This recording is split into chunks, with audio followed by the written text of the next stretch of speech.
라는 제목으로 여러분들과 받은 은혜를 나누도록 하겠습니다. 지난 시간에는 옛사람을 버려야 된다라는 이야기가 중심이었는데, 오늘부터는 그 옛사람의 특징 하나하나를 알아봄으로써 옛사람을 벗어버리고 새 사람을 입으라는 하나님의 말씀에 우리가 반응하길 원합니다. 25절을 보시면 그런즉이라고 시작하고 있습니다. 지난주에 우리가 옛사람을 벗어버리고 새 사람을 입으라고 했는데, 오늘 말씀에서 그런즉 하고 시작하고 있다는 것이죠. 여기서 그런즉이라고 시작되는 것은 옛사람을 벗어버리고 새 사람을 입었은즉이란 말입니다. 그러니까 새 사람 된 사람들이 가지고 있어야 될, 또한 옛사람의 모습으로서 정리해버려야 될 것들이 나오는 것이죠. 새 사람이 되었으니 그런즉 이런 것들을 버려야 된다. 옛사람의 모습들, 그 옛날 모습들을 버려야 된다라고 오늘 본문 말씀부터 차근차근 하나씩 짚어주고 있는 것을 볼 수가 있습니다. 그 첫 번째, 옛사람의 두드러진 특징으로 나타나는 것이 거짓말하는 자라는 것이죠. 25절 말씀을 한번 같이 읽겠습니다. 시작.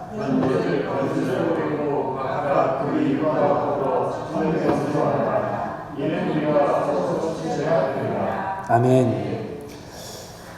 지난 시간에 우리는 새 사람을 입으라라는 말씀을 같이 나누면서 옛사람을 벗어버리고 라는 제목으로 같이 나눴습니다. 그런데 그때 드렸던 말씀이 껌보다 떼기 힘든 것, 껌보다 떼어내기 힘든 것, 그것은 우리의 옛 습관이다. 우리의 옛날 가치관이다.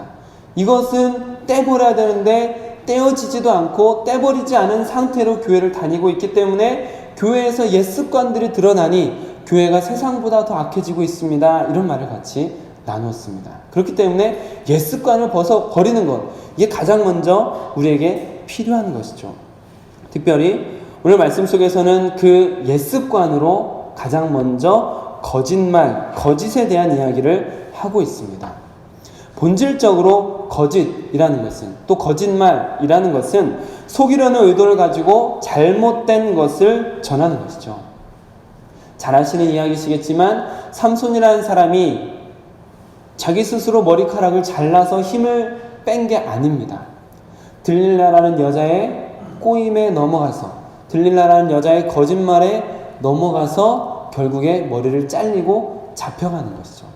이와 같은 것들을 거짓말이라고 합니다. 그런데 이 거짓말이 구약 성경에 특별히 선지자들이 표현할 때 악한 것의 발로, 악한 것이 드러날 때 가장 두드러지게 특징적으로 나타나는 것이 거짓말이다. 이런 표현을 많이 볼 수가 있습니다. 먼저 호세아서 말씀을 한번 같이 보겠습니다. 호세아 12장, 구약 성경 호세아서.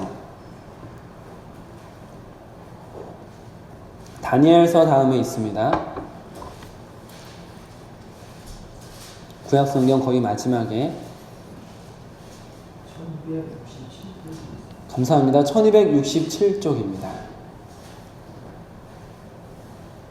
호세아서 12장 1절 말씀 같이 읽겠습니다. 시작.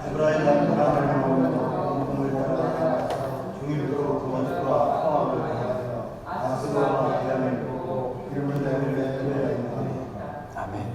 여기서 에브라임은 누구일까요? 에브라임은 누구일까요? 이스라엘. 아, 네, 감사합니다. 북이스라엘입니다. 북쪽에 있는 이스라엘, 그러니까 이스라엘이 남유다와 북이스라엘로 나뉘어졌는데 특별히 북이스라엘의 별명은 에브라임이었다라는 것을 이제 많이 아실 텐데, 호세아서 12장 1절 이 말씀을 세 번역 성경으로 제가 읽어드리겠습니다. 어떤 의미로 다가오신지 한번 들어보세요. 에브라임은, 북이스라엘은 바람을 먹고 살며 종일 열풍을 따라서 달리고 거짓말만 하고 폭력만을 일삼는다. 아시리아와 동맹을 맺고 이집트에는 기름을 조공으로 바친다. 어떤 의미로 다가오십니까? 에브라임, 곧 북이스라엘은 늘 거짓을 일삼고 있었던 나라입니다 라는 표현입니다. 지금 이 말씀 속에서도 보면은 거기에 아수르가 나오죠. 그리고 애굽이 나옵니다. 그쵸? 12장 1절에서. 근데 이 북이스라엘이 어떤 정책을 펼쳤냐면 처음에는 아수르의 손을 잡습니다. 왜냐하면 아수르가 너무 잘 되고 강성하니까. 아수르의 손을 잡았는데 조금 있다 보니까 애굽이 또 잘 됩니다. 그래서 이집트에 또 다시 손을 벌리고 아수르의 손을 끊고 애굽에 달라붙었습니다. 그랬더니 아수르가 화가 나가지고 결국에는 북이스라엘을 점령하죠. 그게 BC 722년에 북이스라엘의 멸망입니다. 그러니까 이 북이스라엘은 이쪽에 붙었다. 당신들과 친하게 지내겠습니다. 당신들의 편입니다. 라고 거짓말했다가 조금 있다 보니까 저쪽이 마음에 들어서 다시 저쪽에 해가지고 당신들과 친하게 지내겠습니다. 동맹을 맺죠. 나는 당신들의 친구입니다. 했다가 결국에 멸망했더라라는 것이죠. 북이스라엘은 거짓을 일삼으면서 이쪽에 거짓 저쪽에 거짓 왔다 갔다 하면서 그 거짓말을 일삼다가 결국에 멸망하고 아수르에 의해서 멸망하고 북이스라엘은 완전히 종교적으로도 혈통적으로도 더럽혀집니다. 그래서 결국에 북이스라엘의 수도인 사마리아 익숙하시죠? 북이스라엘의 수도인 사마리아는 이스라엘 사람들이 발을 디디기도 싫을 정도로 더럽혀진 땅이었습니다. 혈통이나 종교적으로 다 더럽혀졌기 때문에.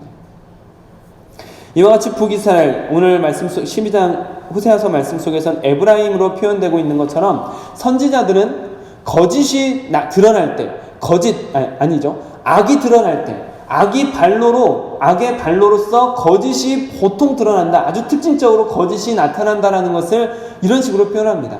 에브라임도 거짓을 하면서 아수르에 붙었다가 또 거짓말하고 애굽에 붙었다가 이렇게 거짓으로 왔다 갔다 하다 결국에 멸망한 것처럼 선지자들도 그렇게 악한 것들은 거짓으로 드러난다라는 것을 계속해서 나타냅니다. 그리고 이것이 구약에서 선지자들에게만 나타나는 것이 아니라 이어지는 신약 속에서도, 교회 속에서도 그 교회 공동체 안에 거짓을 멀리하는 것들이 계속해서 나옵니다. 골로새서 말씀에 보면은 기독교 공동체 안에서 거짓은 용납될 수 없는 것 중에 하나입니다. 기독교 공동체 안에서 거짓은 금지되는 것 중에 하나입니다. 그래서 골로새서 3장 9절에 보면은 너희가 서로 거짓말을 하지 말라. 옛사람과 그 행위를 벗어버리고 새 사람을 입었으니 라고 말합니다. 새 사람을 입은 사람들에게는 거짓말이 나오면 안 된다라는 것이죠. 초대교회에 거짓말로 유명한 사람이 있습니다. 사도행전 5장에 보면 아나니아와 삽비라, 그렇죠. 아나니아와 삽비라라는 사람이 거짓말로 유명합니다. 어떤 사람들인지 아시죠? 이들은 바나바라는 사람이 자신의 재산을 다 팔아서 기독교 공동체에 헌물하고 그것으로 모든 사람들이 행복하게 살게 된 것이 부러웠습니다. 아마 바나바가 하는 행동이 너무나 멋들어지게 보였고 자신들도 그렇게 좀 높아지고 싶은 마음이 없지 않았나 하는 생각이 듭니다. 그래서 이 아나니아와 삽비라는 부부인데 이 둘이 자신들의 소유를 팝니다. 소유를 팔았는데 어떤 마음이 생기냐면 아까운 거예요. 다 드리기는 왠지 아까운 거예요. 그리고 어차피 아무도 모르잖아요. 그래서 아나니아와 삽비라가 슬쩍 조금 떼어놓고 드린 겁니다. 근데 그 사건으로 인해서 성령께서 아나니아를 그 자리에서 죽게 만들고 조금 있다 삽비라도 그 자리에서 죽게 만듭니다. 이것 때문에 사람들이 다 놀래고 얼마나 무서워요, 여러분. 헌금했는데 생각해보세요. 오늘 주일 예배 때 헌금을 드렸는데 헌금 드린 것 때문에 갑자기 여기서 고꾸라져서 사람이 죽어요. 여기 소원교회 오고 싶어 할까요, 사람들이? 무서워서 안 오죠. 근데 이 사건 때문에 사람들이 경외감, 두려움으로 초대교회 공동체에 모여듭니다. 왜 그러냐면 아나니아와 삽비라가 숨긴 것이 성령에 의해서 들켰기 때문이죠. 성령께서 너희들이 지금 거짓말하고 있다는 것을 분명하게 지적하시는 것을 사도행전 5장에 보면 볼 수가 있습니다. 그것 때문에 정말 성령께서 역사하시는 그 공동체의 사람들의 경외감이 두려움이잖아요. 두려움을 가지고 오히려 모여드는 것을 볼 수가 있다는 것이죠. 근데 여기서 아나니아와 삽비라가 예물을 조금 드렸기 때문에 죽은 겁니까? 아니에요. 엄청나게 많이 드렸을 거예요. 자기 소유를 다 팔아서 그 중에 얼마를 떼고 드린 거니까 얼마나 많았겠습니까? 중요한 거는 거짓을 했다는 거죠. 거짓이었다는 거예요. 그들이 마치 전 재산을 드리는 것처럼 사람들에게는 마치 자신들이 무언가 되는 것처럼 거짓으로 다 드립니다라고 말하는 그 모습이 하나님 보시기에는 너무 보기 안 좋았던 거죠. 그래서 그들이 거기에서 그 자리에서 죽는 것을 볼 수가 있습니다. 이와 같이 거짓은 성경에서 끊임없이 잘못된 것, 악한 것, 아까 말씀드렸듯이 악한 것의 발로로서 악한 자들에게 나타나는 특징 중에 하나가, 가장 먼저 뽑을 수 있는 특징 중에 하나가 거짓이라는 것이죠. 왜 그러냐면 하나님의 속성 때문에 그렇습니다. 하나님은 어떤 분이시죠? 민수기 말씀 한번 찾아보실까요? 23장 19절 말씀. 민수기 23장 19절입니다.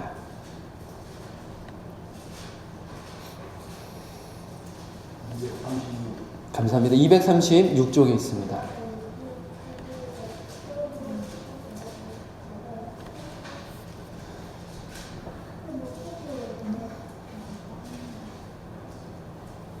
민수기 23장 19절 말씀 함께 읽겠습니다. 시작.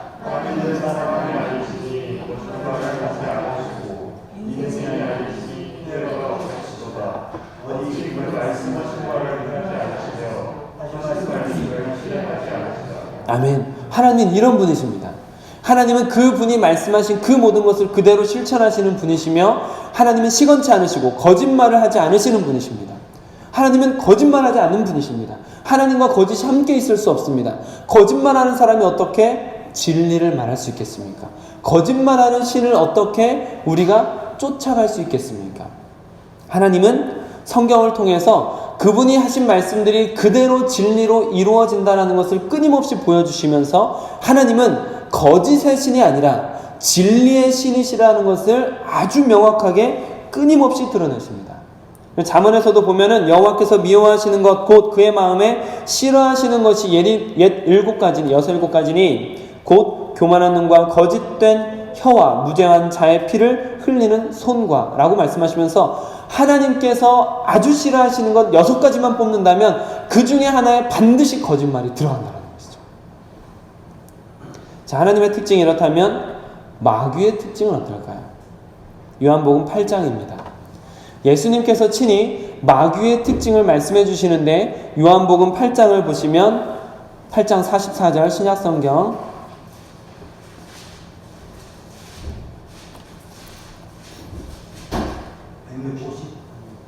159, 160쪽에 있습니다. 감사합니다.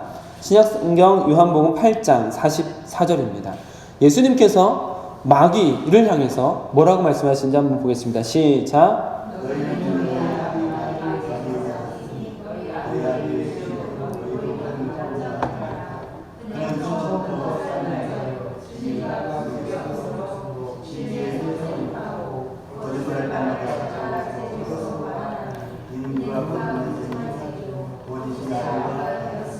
아멘. 예수님께서 말씀해 주신 거예요. 사람이 추측하는 것도 아니고 예수님께서 말씀하시는데, 마귀 안에는 진리가 없다. 진리가 없으니 그가 하는 말마다 거짓이다. 그래서 그는 거짓의 아비라고 말하고 있습니다. 마귀의 특징은 거짓이라는 거죠. 거짓을 일삼고 거짓과 함께하고 있는 사람들, 그 사람들을 하나님과 동행하고 있다라고 말하기 어려운 이유가 여기 있습니다. 하나님은 거짓을 싫어하시고 거짓과 가까이 하지도 않으시고, 하나님은 진리 가운데 거하시는 분이시고, 마귀는 진리가 없고 거짓 가운데 거하며 하는 말마다 거짓말만 쏟아내는 존재이기 때문에, 사람이 만약 그 입에서 거짓말만 하고 있다면 그 사람이 하나님과 동행하고 있다라고 말하기가 어렵겠죠. 교회 안에 거짓말도 있지만 대표적인 것은 아무래도 이단이 될 것 같고, 한 예로 신천지를 들 수가 있는데, 제가 매주 한 번씩 신천지한테 편지를 받습니다. 어쩜 이렇게 열심히 보내는지, 저 문희에서도 보내고 저 율량동에서도 보내고 계속해서 교회로 신천지 편지를 보내는데, 신천지들이 가지고 있는 교리 중에 모략 교리가 있습니다. 모략 교리, 거짓말로 책략을 세우는 교리가 있습니다. 그래서 그들은 그런 교리가 있기 때문에 거짓말하는 것을 용납할 뿐만 아니라 거짓말을 장려합니다.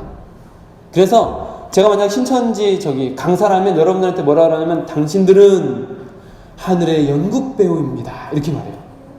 하늘의 연극 배우입니다. 그렇게 말하면서 하늘나라를 위해서 거짓된 연기를 하는 게 얼마나 아름다운 건지 막 이런 식으로 말하는 거죠. 모략교리입니다. 그래서 한 사람을 만약 이제 섭외하려고 그러면 그 사람을 신천지로 끌어들이기 위해서 그 사람의 혈액형, 성향, 좋아하는 거, 공부하는 거, 취미, 또 직장, 친구 관계 이런 걸 다 조사해가지고 그 사람이 볼링을 좋아하면 신천지에서 볼링 좋아하는 사람을 붙이고 그 사람이 기타 치는 걸 배우고 싶어 하면 기타 잘 치는 사람 붙이고 이런 식으로 여러 사람이 아주 우연을 가장해서 막 그 사람을 끌어들이는 일을 하늘의 연극 배우라는 말을 사용해서 그렇게 책량을 만들죠. 예를 들어보면 이런 거 있습니다. 제가 전에 들었던 거는 어느 카페에서 같이 지내던 권사님이에요. 같이 지내던 권사님, 교회 같이 다니던 권사님, 같이 다니던 권사님이랑 같이 이야기를 하는데 권사님이 갑자기 발작을 일으키는 거예요. 넘어져가지고 막 거품 물고 막 이래요. 그러니까 저쪽에 있던 사람이 막 달려오더니 탁 터놓고 기도를 쫙 해주는데 기도하니까 갑자기 권사님 괜찮아져요. 벌쩍 일어나요. 그러니까 제가 신앙생활 같이 하던 교회에서 같이 다니던 권사님, 그 권사님이 발작했고 그 권사님이 누구의 기도를 받았더니 멀쩡해졌어요. 그러니까 제가 어떤 마음이 들까요? 오, 신기해. 대단해. 저 사람 누구지? 그랬더니 그 사람이 저는 뭐 별거 없고 그냥 교회 권사인데 어떻게 하다 보니까 신유의 은사가 있나 봐요. 이렇게 말해요. 그러니까 그 사람이 특별해 보여요? 아니면 그냥 하찮아요? 특별하죠.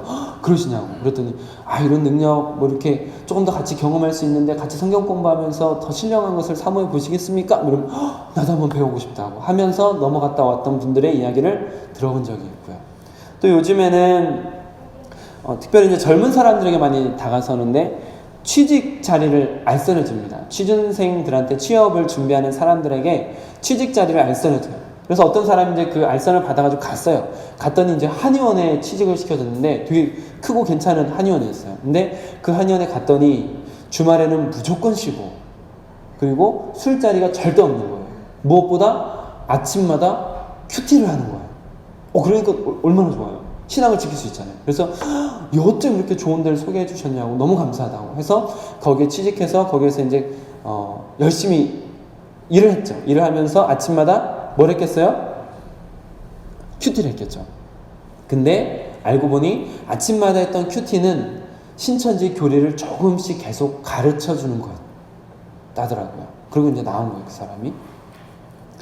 또 뭐 대표적으로 그런 것들이 있고 요즘에는 신천지가 예수교 장로의 간판을 많이 써요. 왜냐하면 예수교 장로에서 갈라진 분파가 100개가 넘거든요. 기독교 장로는 하나잖아요. 기독교 장로회 하면 딱 하나밖에 없어요. 그래서 만약에 신천지가 기독교 장로를 세우면 무조건 알 수 있습니다. 그래서 어디 가도 기독교 장로회 간판이 있는 데는 안전해요. 신천지가 할 수가 없어요. 왜냐하면 다 알고 있으니까. 근데 만약에 예수교 장로회라면 예수교 장로회 합동, 예수교 장로회 통합 이런 식으로 해서 합동이 100개, 통합이 또 100개가 있어요. 그럼 굉장히 많잖아요. 그러니까 목사인 저도 예수교 장로 교회라 그러면 막 총회에다 연락해가지고 여러 군데 전화해봐야지 진짜인지 아닌지 알아볼 수 있을 정도로 알아보기 힘들어요. 그러다 보니 신천지가 교회를 세울 때 혹은 교회 건물을 매입해가지고 그 간판을 그대로 쓰는 거죠. 예수교 장로의 무슨 교회. 사실은 신천지 교회인데. 이런 식으로 위장하고 거짓말하는 것을 조장하고 있다는 것이죠.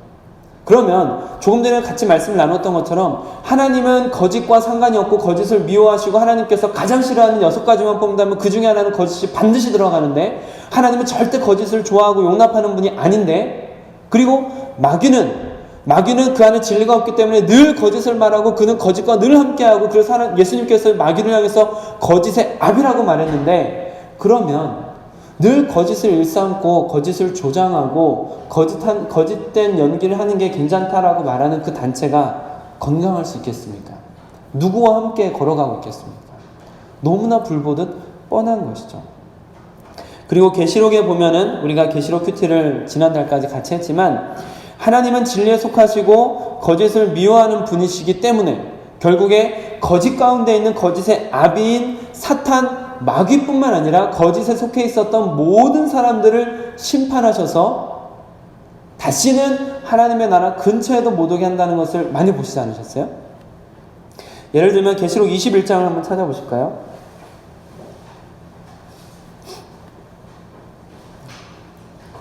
계시록 21장 신약성경 제일 마지막에 있습니다.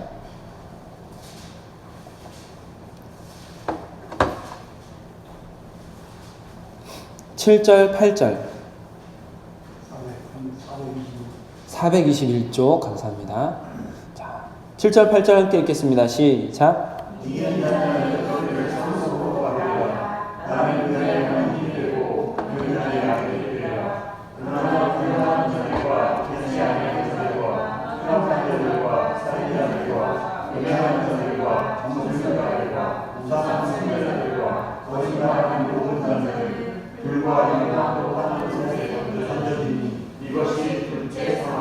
아멘. 우리가 둘째 사망에 대해 첫째 사망, 둘째 사망, 첫째 부활, 둘째 부활 이런 것들 많이 나눴잖아요. 둘째 부활은 무엇입니까? 몸의 부활을 겪은 후에 영원한 심판을 받는 거잖아요. 그쵸? 감사합니다. 잘 기억하고 계셔서 감사합니다.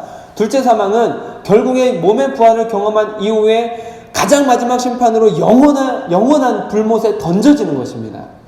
그런데 그 영원한 불못에 던져지는 둘째 사망 가운데 들어가는 사람 중에 거짓말하는 사람이 속해 있다는 것이죠. 새하늘 새 땅에 절대 들어가지 못하는 인물들로 소개되고 있다는 것이죠. 또 21장 27절도 보실까요? 27절 시작. 무엇이든지 속된 것이나 가증한 일 또는 거짓말하는 자는 결코 그리로 들어가지 못하되 오직 어린 양의 생명책에 기록된 자들만 들어가리라. 아멘. 거기 보면 결코 그리로 들어가지 못하리라. 누가요? 거짓말하는 자는 결코 들어가지 못한다라고 너무나 분명하게 너무나 명확하게 말씀하고 계시다라는 것이죠. 하나만 더 찾아보실까요? 22장 15절 말씀. 계시록 22장 15절 말씀 시작. 개들과 점술가들과 음행하는 자들과 살인자들과 우상 숭배자들과 및 거짓말을 좋아하며 지어내는 자는 아멘. 하나님께서 분명히 말씀하신 겁니다. 새 예루살렘 성을 세우시고 그 새 예루살렘 성에 우리 믿는 자들이 들어가게 하실 때 둘째 사망 이후에 영원한 심판이 있을 때 분명히 지금 말씀을 읽으신 것처럼 거짓말을 좋아하며 지어내는 자는 그 새 예루살렘 성 밖에 있을 것이다. 너무나 명확하게 말씀하신 것이죠. 이와 같이 거짓은 하나님으로부터 난 것도 아니고 하나님과 속하지도 않고 거짓은 마귀에게 속한 것이고 결국에 거짓에 속해서 거짓말하는 자들은 새 예루살렘 성에 들어가지 못하고 새하늘 새 땅을 보지 못합니다. 이게 성경이 말하고 있습니다. 그래서 오늘 본문 말씀 속에서 우리가 새 사람을 입은 사람이라면 우리가 새 사람으로 살아가는 사람이라면 마땅히 거짓을 멀리해야 되는 것이죠. 그러면 거짓을 멀리하는 방법 무엇일까요? 물론 여러 가지가 있겠죠. 거짓을 멀리하는 여러 가지 방법이 있겠지만 그 중에 가장 좋은 방법이 있다면 오늘 본문 말씀 속에서 답을 찾아볼 수 있을 것 같습니다. 오늘 본문 말씀 속에 보면 25절 말씀 한 번 더 읽어보실까요? 시작. 25절입니다. 에베소서 4장 25절 시작. 그런즉 거짓을 버리고 각각 그 이웃과 더불어 참된 것을 바라라. 이는 우리가 서로 지체가 되리라. 아멘. 자, 거짓을 버리고 각각 그 이웃과 더불어 참된 것을 말하라 라는 것이죠. 이게 거짓을 버릴 수 있는 가장 좋은 방법 중에 하나입니다. 여기서 이웃이라고 표현되고 있는 이 사람들은 정말 우리가 실제로 사는 그 공간상의 이웃이라기보다는 성도를 말하는 것입니다. 같이 어울리고 교제하고 있는 성도를 말하고 있는 것입니다. 그러니까 신앙의 동역자라는 사람들, 그 사람들과 어울리면서 진리를 나누라는 것이죠. 진리 안에서 교제하라는 것입니다. 거짓을 버리는 방법, 우리가 거짓말 안 하고 거짓된 생각을 안 하는 것도 있지만 가장 적극적이면서 가장 좋은 것은 마치 오늘 낮 예배 때 잠시 말씀드렸던 것처럼 썩은 물에 새 물을 계속해서 부어버리면 썩은 물이 언젠가는 정화가 되고 물고기가 다시 살 수 있는 것처럼 거짓을 끄집어내려고 하는 것보다 더 좋은 것은 그 안에 진리를 가득 채우는 것이죠. 진리를 계속해서 채워넣는 것입니다. 진리를 채워넣는 방법으로 성도들과 동역자들과 진리 안에서 교제하며 이야기를 나누는 거예요. 이것이 진리를 가득 채움으로 거짓을 몰아내는 방법이다라는 것이죠. 하나님께서 왜 우리를 복음 전도자로 부르시고 왜 세우셨을까요? 좀 뜬금없는 질문이지만 하나님께서는 왜 복음을 여러분들을 통해서, 저와 여러분들을 통해서 전하도록 하셨을까요? 하나님께서 어느 날 갑자기 하늘의 확성기를 가지고 전 세계 나라 말로 쩌렁쩌렁하게 나를 지금 믿지 않으면 오늘 밤에 다 죽을 줄 알아라, 다 지옥의 불못에 던져질 거다, 막 하늘에서 갑자기 소리가 막 들린다면 그럼 사람들이 한 번에 믿고 편하잖아요. 우리 뭐 전도하러 다니다가 욕먹고 이럴 필요 없잖아요. 근데 왜 우리한테 전도하라고 하셨을까요? 왜 힘들게 고생시키려고 그랬을까요? 왜 권사님한테 전도하라고 그랬을까요? 하나님이 왜 그러시는 거예요? 왜?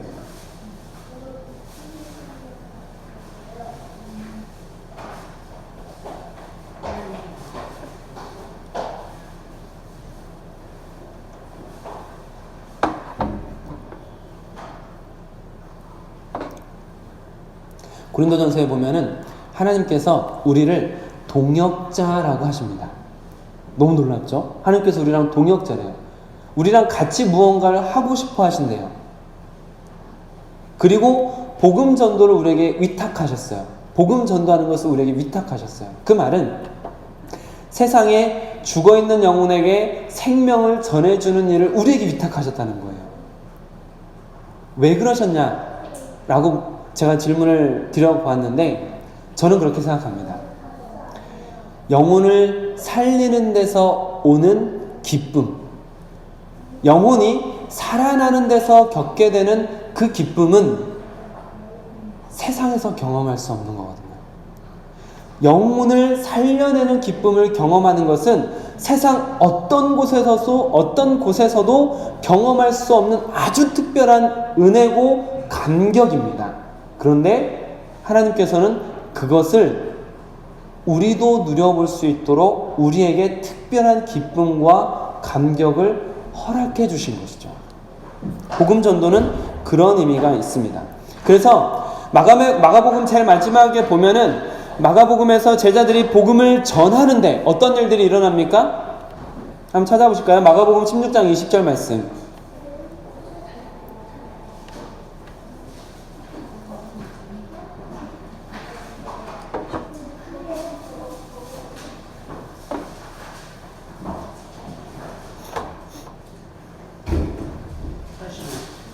신약성경 85쪽에 있습니다. 감사합니다. 자, 같이 읽겠습니다. 시작. 제자들이 나가 예루살렘 갈새 주께서 함께 역사하사 나는 그로 말씀을 확실히 증언하십니다. 아멘. 자, 여러분 기적을 언제 많이 경험하시는 거로 보통 알고 계세요? 기적. 지금 일반적으로 신앙생활 가운데 기적을 언제 많이 보통 경험합니까? 치유 기적이나 이런 것들이 보통 기도할 때, 그렇죠? 가장 많이 우리가 인식하고 우리가 듣는 간증은 보통 기도할 때거든요. 근데 사실 보면 성경에서 보면 제자들끼리 모여서 거기에서 옹기종기 모여가지고 기도하는 동안에 특별한 기적이라 할 만한 것들이 나타난 일이 별로 없어요. 아는 데 있으시면 알려주세요. 성령 충만 받은 거 말고 특별히 그런 우리가 기적, 이사다 라고 말할 만한 일이 저는 못 봤어요. 사도행전 보면서 못 본 것 같은데요. 뭐 예언하거나 그런 일이 있지만, 근데 너무나 명확하게 지금 마가복음에서 분명히 말씀하고 있는 것은 무엇이냐면 제자들이 나가서 복음을 전할 때 하나님은 정말 살아계시다라고 말할 수밖에 없게, 하나님께서 그곳에서 함께 역사하시면서 그곳에서 기적이 나타나고 능력이 나타나면서 그곳에서 아름다운 일들이 나타나면서 제자들도 기뻐할 수밖에 없는 상황을 만들어 주시더라는 것이죠. 언제요? 복음을 전할 때. 사람들이 왜 복음을 전해야 됩니까? 라고 물으신다면 하나님께서 우리를 고통 가운데 집어넣으시려고 피곤하게 하려고 한 게 아니라 하나님께서는 영혼을 전도하면서 얻게 되는 영혼을 살리는 그 기쁨뿐만 아니라 하나님이 정말 살아계시다, 하나님께서 정말 능력이 있으시다라는 것을 그 복음을 전하는 가운데 경험할 수 있게, 그것을 위해서 우리에게 복음을 전하는 사명을 주셨다라는 것이죠. 이 말씀을 갑자기 드리는 이유가 무엇이냐면 이 말씀을 지금 드리는 그 내용이 어떤 내용이었습니까? 우리가 어떻게 하면 거짓을 멀리할 수 있겠습니까? 라는 부분이었고, 거짓을 억지로 끌어내는 것보다 진리를 가득 채우는 것이 거짓을 자연스럽게 멀리 내보낼 수 있습니다 라고 말씀을 드렸고, 진리를 가득 채우는 것은 진리 안에 있는 귀한 성도들과 함께 주 안에서 교제하고 진리 안에서 교제하는 것이 우리를 진리로 가득 채우고 거짓을 몰아내는 것입니다 라고 이야기를 나누면서 제가 복음 전도를 이야기를 드렸잖아요. 이 말씀 드린 이유가 무엇이냐면, 제가 교육을 해보니까 누가 제일 이익이 있을까요? 제가 지금 일주일에 7명, 8명 정도를 지금 매일 한 사람씩, 한두 사람씩 3시간 정도씩, 2-3시간씩 교육을 합니다. 누가 제일 좋을까요? 네? 제가 제일 좋습니다. 제가 제일 좋아요. 물론 제가 시간에 쫓기거나 좀 피곤하거나 그럴 수는 있잖아요. 지금 교육하다 말고 교육 딱 끝내고 왔으니까요. 막 쫓길 수 있잖아요. 근데 교육한다는 것은, 제가 말이 교육이지만 교육 받아보신 분은 아시겠지만 제가 막 가르치려고 하는 막 그런 건 아니에요. 그렇죠? 아니에요. 주 안에서 교제하는 거예요. 같이 물어보고 이야기 나누면서 주 안에서 같이 기도 제목 삼고 하면서 같이 이렇게 이야기 나누는 시간들이 굉장히 길어요. 그게 훨씬 길어요. 교육보다. 그렇죠?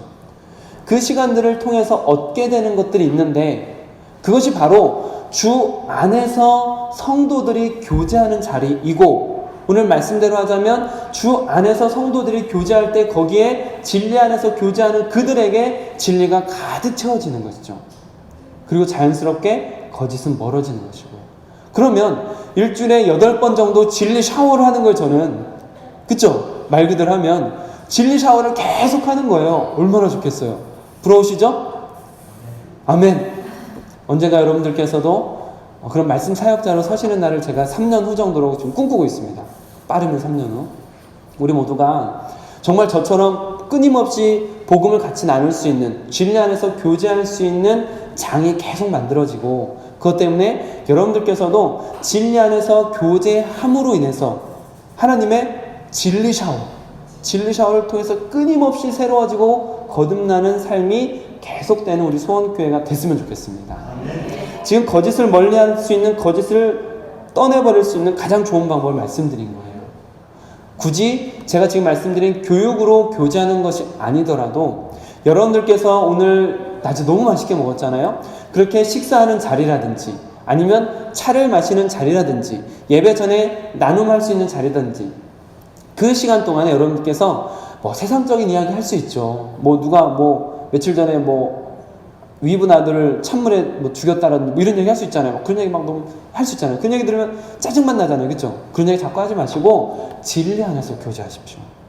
진리 안에서 교제하고, 내가 요즘에 어떤 기도를 하고 있는데 같이 기도해 주세요. 내가 지금 이런 부분에 너무 은혜 받고 있는데 당신도 이런 부분을 한번 보셨으면 좋겠습니다. 이런 식으로 진리 안에서 교제하십시오. 그것이 진리로 끊임없이 샤워를 하는 것이고 거짓을 싹 닦아내는 아주 좋은 길이다라는 것입니다. 사랑하는 성도 여러분, 옛사람을 벗어버리고 새 사람을 입기 위하여 거짓을 버리시길 바랍니다. 거짓은 거짓의 아비인 마귀에게서 나오는 것입니다. 하나님은 거짓을 미워하시고 진리 안에 거하시는 분이십니다. 그렇기 때문에 우리가 거짓을 버리고 진리 안에서 교제할 때 우리는 하나님과 더욱 가까워지고 새로운 사람의 삶을 살아가게 되는 것입니다. 거짓과 멀어지고 주 안에서 교제함으로 새 사람의 길을 걸어가는 저와 여러분들 되시기를 주님의 이름으로 축복합니다. 아멘. 하나님, 악이 성하는 세상이고 악이 득세하는 세상입니다.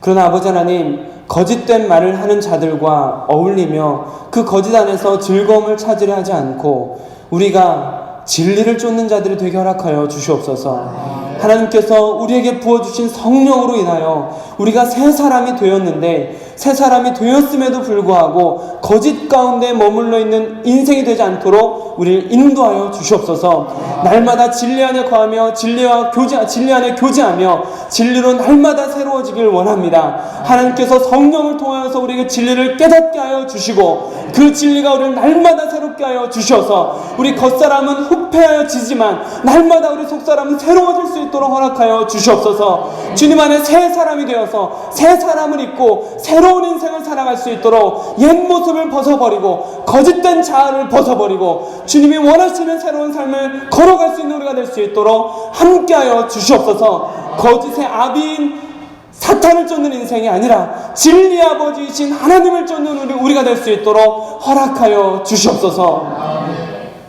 지금은 우리 주 예수 그리스도의 은혜와 하나님의 사랑하심과 성령의 교통하심이 진리를 쫓고자 하는 주의 백성 위에 지금으로부터 영원히 함께 하시기를 간절히 축원하옵나이다. 아멘.